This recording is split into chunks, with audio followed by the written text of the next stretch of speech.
Yes, yes, yes, ladies and gentlemen. Yes, I'm back here talking, walking in the darkness, talking to you guys about sometimes reflecting. Even though, yes, it's good to be in the light, but sometimes you have to walk in the darkness because sometimes you need to talk to your inner shadow, your inner self. What is your inner shadow?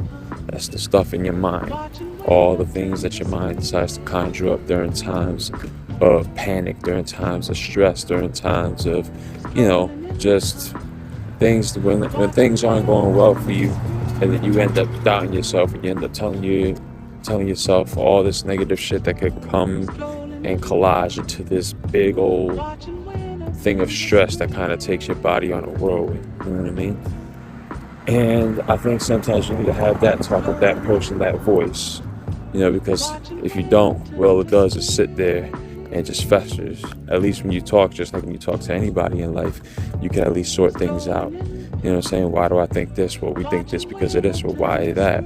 You go deeper and deeper and deeper. It's a much deeper conversation, but sometimes it needs to be had. And to be honest with you, sometimes that's the hardest conversation to have because a lot of people turn a blind eye to it because of the fact that, they can't handle the truth.